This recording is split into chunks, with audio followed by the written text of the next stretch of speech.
السلام علیکم ورحمۃ اللہ وبرکاتہ اعوذ باللہ من الشیطان الرجیم بسم اللہ الرحمن الرحیم وَأَسِرُّوا قَوْلَكُمْ أَوِ اجْهَرُوا بِهِ إِنَّهُ عَلِيمٌ بِذَاتِ الصُّدُورِ صدق اللہ العظیم۔ تو سورۃ الملک ہم پڑھ رہے تھے، تو الحمدللہ 12 آیتیں مکمل ہو چکی۔ تو پچھلی آیتوں میں اللہ رب العزت نے ارشاد فرمایا تھا ان الذین یخشون ربهم بالغیب لهم مغفرۃ واجر کبیر، بے شک جو لوگ ڈرتے ہیں اپنے پروردگار سے بن دیکھے بالغیب، لهم مغفرۃ، ان کے لیے بخشش ہے اور بڑا اجر ہے۔ تو مشرکین کیا کرتے تھے کہ چیم و گیا نجوا نہیں، چپ کر جو ہے آہستہ آہستہ مسلمانوں کے بارے میں بعض باتیں کرتے تھے اور کہتے تھے آہستہ کہو تاکہ محمد نہ سن لیں، آہستہ کہو تاکہ محمد نہ سن لیں۔ تو اللہ رب العزت نے یہ آیت نازل فرمائی وَأَسِرُّوا قَوْلَكُمْ أَوِ اجْهَرُوا بِهِ، اپنی بات کو آہستہ سے کہو یا زور سے کہو، سرن کہو یا اسے جہرن کہو، انہو علیم، بے شک وہ پروردگار خوب جاننے والا ہے، بذات الصدور، جو کچھ دلوں میں ہے۔ اور تم لوگ اپنی بات کو چھپ کر کہو یا اعلانیہ کہو، بے شک وہ پروردگار تمہارے دلوں کی بات کو بھی خوب جاننے والا ہے۔ پھر دلیل کے طور پر فرمایا الا یعلم من خلق، کیا وہ ذات تمہاری باتوں کو نہیں جانے گی جس نے تمہیں پیدا کیا ہے؟ الا یعلم، کیا وہ نہیں جانے گا؟ من خلق، وہ ذات جس نے انہیں پیدا کیا۔ وَهُوَ اللَّطِيفُ الْخَبِيرُ، وہ بڑا باریک بھی ہیں اور بڑا باخبر ہے۔ خبیر ٹھیک ہے، خوب جاننے والا ہے، خوب خبر رکھنے والا ہے۔ لطیف خوب باریک بھی ہیں، یعنی لطیف باریک سے باریک چیز، آہستہ سے آہستہ چیز بھی اللہ رب العزت کے علم میں ہوتی ہے۔ تو یہاں پر اسروا قولکم او اجہروا بہ، یہ ہمارے لیے بھی یہ بات آتی ہے اس اینگل سے کہ جو ہے کہ ہم اعلانیہ طور پر جو کام کرتے ہیں، ہم اعلانیہ طور پر جو متشرع دکھتے ہیں، یہ چیزیں جو ہے لوگوں کو تو دھوکہ دے سکتی ہیں اگر ہماری تنہائی خراب ہو، لیکن یہ چیزیں اللہ رب العزت کو دھوکہ نہیں دے سکتی۔ تو ہم اعلانیہ طور پر کچھ کہیں اور دل میں کچھ بات ہو تو ہم اللہ رب العزت کو دھوکہ نہیں دے سکتے۔ انما الاعمال بالنیات، تمام اعمال کا دار و مدار کیا ہے؟ نیتوں پر، ٹھیک ہے نا۔ اس آیت سے یہ مسئلہ نہیں کر رہا ہے، لیکن یہ چیزیں ہمارے لیے بھی ہیں کہ ہماری جو ہے فرنٹ جو ہو اور بیک اینڈ بھی وہی ہو، فرنٹ اینڈ اور بیک اینڈ میں تضاد نہ ہو، جو چیزیں ظاہر ہوں باطن میں بھی وہی باتیں ہوں، ٹھیک ہے نا۔ اور وہ حدیث بھی ہے نا، اللہ رب العزت، اللہ کے رسول صلی اللہ علیہ وسلم فرماتے ہیں وہی نیت کے تعلق سے کہ اللہ رب العزت تمہارے ظاہر کو نہیں دیکھتا بلکہ تمہارے دلوں کو دیکھتا ہے، یعنی تمہاری نیتوں کو دیکھتا ہے۔ تو مشرکین اس وقت جو ہے بہت سے پلاننگاں کرتے تھے، سمجھتے تھے کہ حضور اقدس صلی اللہ علیہ وسلم کو معلوم نہیں ہوگا، تو اللہ رب العزت نے کہہ دیا کہ تم چلا کر کہو یا آہستہ کہو، اللہ رب العزت تمہارے دلوں کے بھیدوں کو بھی جانتا ہے۔ اب دیکھیے اہم چیز، هو الذی، وہی ہے ذات جو جعل لکم الارض ذلولا، جس نے زمین کو تمہارے لیے کیا کیا؟ فرش بنا دیا۔ فمشوا فی مناکبہا، تم چلو اس کے راستوں پر۔ مناکب، منکب کی جمع آتی ہے، مناکب اصل میں کہتے ہیں شولڈر کو۔ تو مفسرین میں سے جو ہے بہت سے لوگوں نے الگ الگ باتیں کہی، کسی نے کہا مناکب یعنی پہاڑ، کسی نے کہا جو ہے اس کے راستے، کسی نے کہا اس کے جو ہے کنارے جو آؤٹسکرٹس ہوتے ہیں۔ تو تمام چیزوں کی بات کیا ہے کہ اللہ رب العزت نے زمین کو ہمارے لیے ایسا مسخر کیا ہے کہ زمین کو اللہ رب العزت نے ہمارے ایسے تابع کیا ہے کہ ہم اس میں جیسے چاہیں ویسے راستے بنا سکتے ہیں اور اس میں چل سکتے ہیں۔ وَكُلُوا مِن رِزْقِي، اور اس میں جو رزق ہے اس میں سے کیا کرو؟ کھاؤ۔ جو حلال رزق اللہ رب العزت نے زمین سے تمہیں دیا ہے اس میں سے کھاؤ۔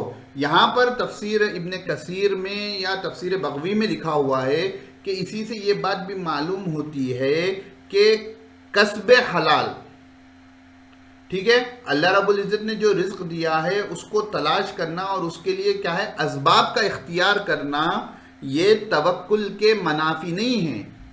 توکل یہ نہیں ہے کہ آپ کام دھام سب چھوڑ کر گھر میں بیٹھ جاؤ اور یہ نیت کرو کہ اللہ رب العزت جو ہے آپ کے اسباب کو بنا دیں گے، آپ کے لیے کھانا پرووائڈ کر دیں گے۔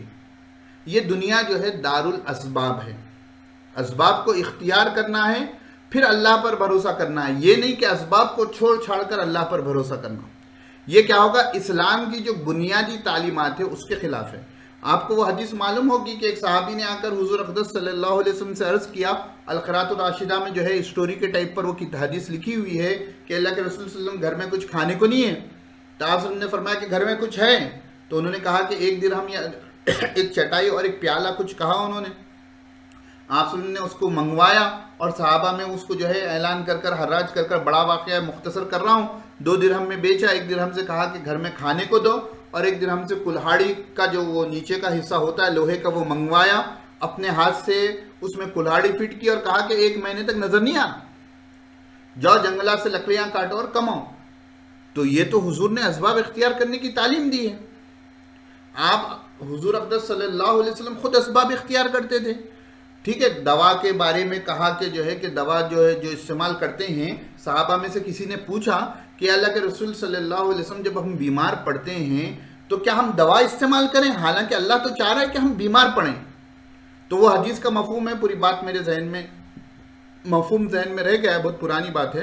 تو آپ صلی اللہ علیہ وسلم نے فرمایا کہ دوا کا استعمال کرنا بھی یہ بھی تقدیر میں لکھا ہوا ہے کہ یہ بیمار پڑے گا تو یہ دوا کھائے گا تو اس کو شفا ملے گی، ٹھیک ہے نا۔ تو وَكُلُوا مِن رِزْقِ، ہم آ جاتے ہیں سبق کی طرف، اور اس میں جو رزق ہے اس میں سے کھاؤ، یعنی اسباب اختیار کرو، اللہ نے جو حلال دیا ہے اس میں سے کھایا بھی کرو۔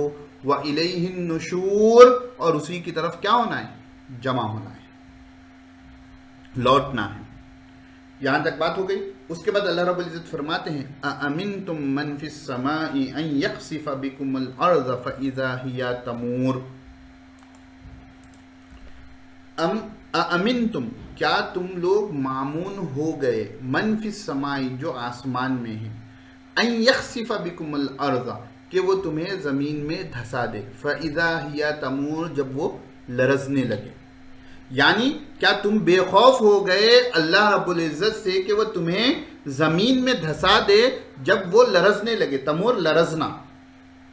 ام امنتم، یا تم بے خوف ہو گئے، من فی السماء، اس ذات سے جو آسمانوں میں ہیں، ان یرسل علیکم حاسبا، کہ وہ تم پر تیز و تند ہوا بھیجے، فستعلمون، تو تم ان قریب جان لوگے، کیف نذیر، میرا ڈرانا کیسے ہے۔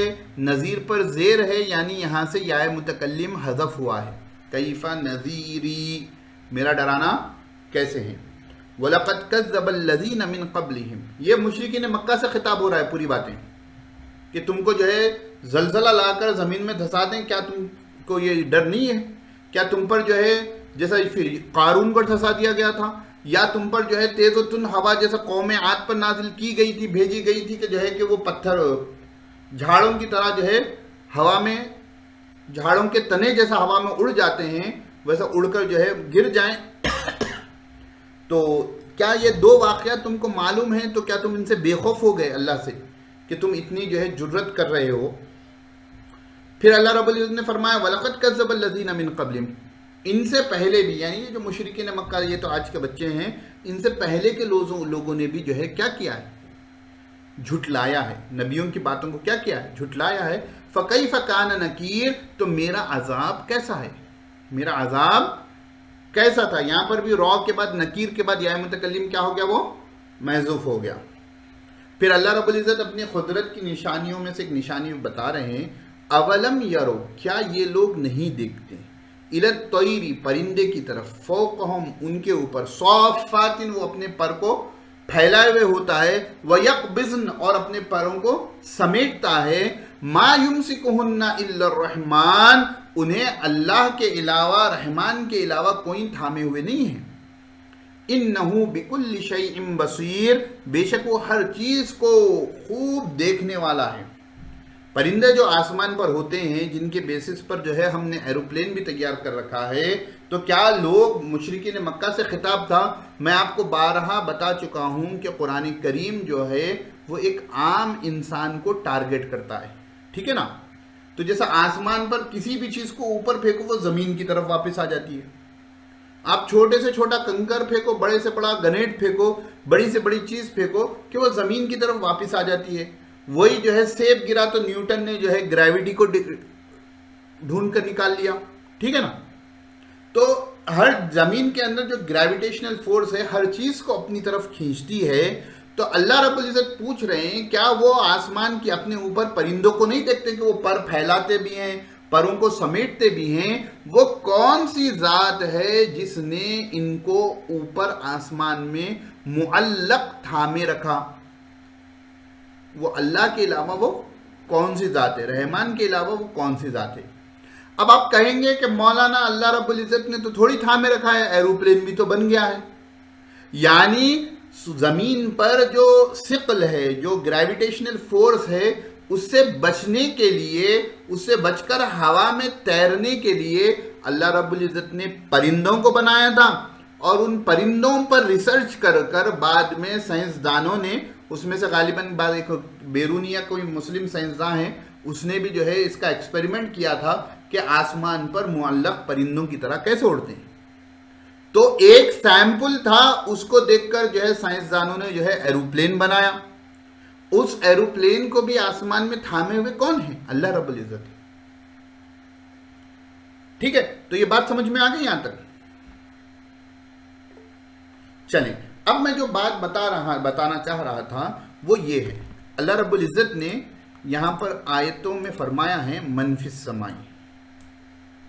من فی السماء وہ جو آسمان میں ہے. آسمان کیا ہوتا ہے؟ ہمارے سر کے اوپر ہوتا ہے. دیکھو ہمارا عقیدہ ہے کہ اللہ رب العزت جہت سے یعنی ڈائریکشن سے پاک ہے. ہمارا عقیدہ ہے کہ اللہ رب العزت ڈائریکشن سے، جہت سے پاک ہے.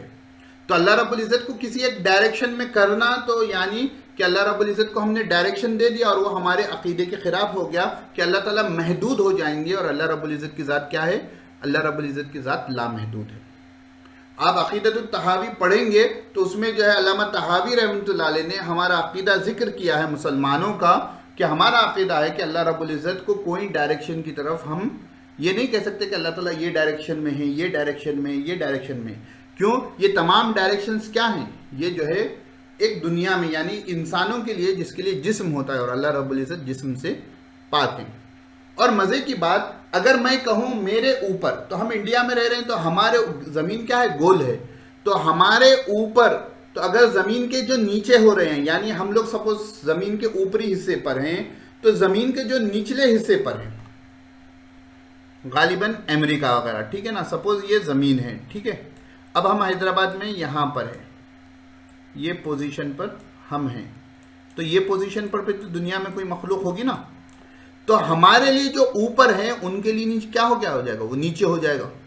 اور ان کے لیے جو اوپر ہے ہمارے لیے وہ کیا ہو جائے گا؟ نیچے ہو جائے گا. تو ہمارا یہ عقیدہ ہے کہ اللہ رب العزت ڈائریکشن سے پاک ہے.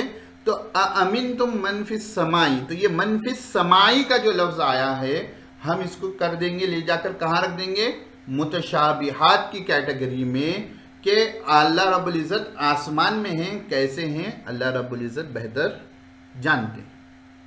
اور جو بعد میں متاخرین نے لوگوں کو جو ہے فتنے سے، فساد سے جو ہے بچانے کے لیے جو بات کہی ہے کہ ڈائریکشنوں میں جو سب سے بہترین ڈائریکشن ہوتی ہے وہ علو، بڑائی کی ہوتی ہے. تو اوپر کی ڈائریکشن جو ہوتی ہے وہ بڑائی کی ہوتی ہے.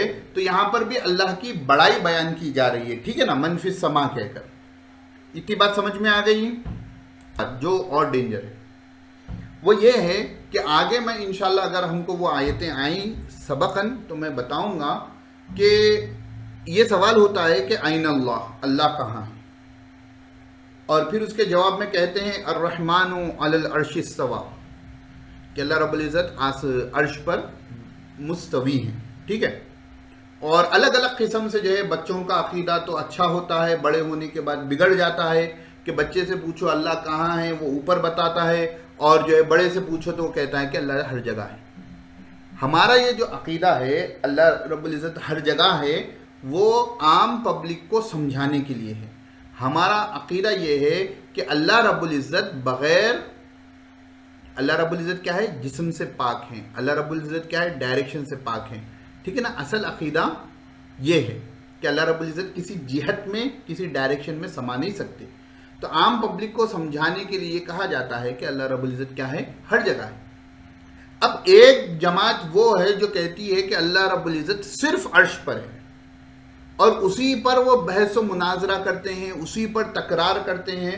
تو میں تو یہ کہتا ہوں کہ اس بحث و مباحثے میں نہ جائیں، ہم بھی یہ کہتے ہیں کہ اللہ رب العزت عرش پر ہے، مگر ہمارا سوال یہ ہوتا ہے کہ یہ جو آپ صرف لگاتے نا، اونلی، یہ آپ قرآن اور حدیث سے ثابت کر دو۔ ہم یہ کہتے ہیں کہ اللہ رب العزت عرش پر بھی ہیں، اللہ رب العزت ہر جگہ بھی ہیں۔ کیسے ہیں اللہ رب العزت بہتر جانتے ہیں، ہم کو نہیں معلوم۔ کیوں کہ اگر آپ صرف الرحمن علی العرش استویٰ کی آیت کریمہ لے کر کہو گے کہ اللہ رب العزت صرف عرش پر ہے، تو یہ پھر منفی سمائی بول تو ساتواں آسمان تو جو ہے عرش کے نیچے ہے نا۔ یہ جو آسمان ہوتے ہیں وہ تو عرش کے نیچے ہے، ٹھیک ہے، دنیاوی آسمان ہے، پھر دوسرا، تیسرا، چوتھا، پانچواں، چھٹواں، ساتواں، اس کے اوپر جا کر عرش آئے گا۔ تو پھر یہ آیت آپ کی دلیل نہیں ہوتی، ہماری دلیل ہے۔ ہم کہتے ہیں کہ اللہ رب العزت عرش پر بھی ہیں، آسمانوں پر بھی ہیں، ہر جگہ پر بھی ہیں۔ کیوں؟ اللہ رب العزت اس جہت جو ہوتی ہے نا، ڈائریکشن، اس سے پاک ہے۔ کیونکہ ہماری باڈی ہے، ہم کو بیٹھنے کے لیے جگہ چاہیے۔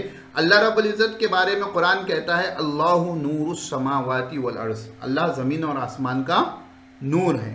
تو اللہ رب العزت کو کسی ڈائریکشن میں سمانے کی ضرورت نہیں ہوتی۔ لیس کمثلہ شیء، اس جیسی کون سی بھی چیز نہیں ہے۔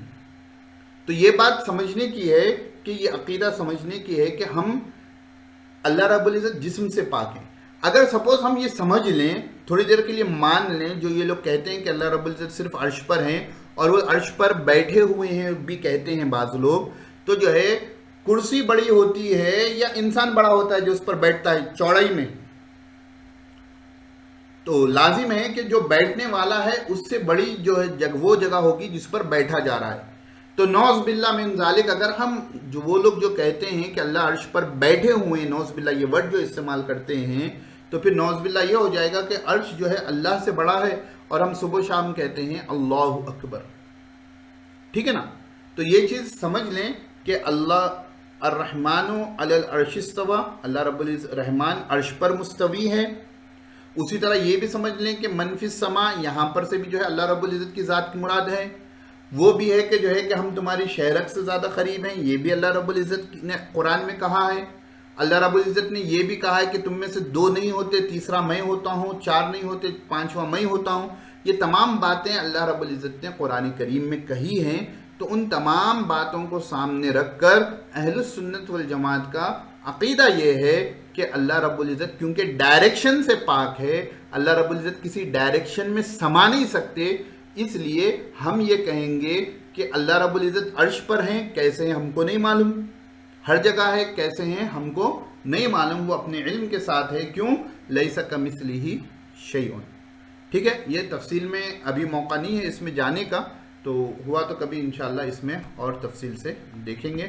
آج سبق کو یہاں پر ہم روکتے ہیں۔ السلام علیکم ورحمۃ اللہ وبرکاتہ۔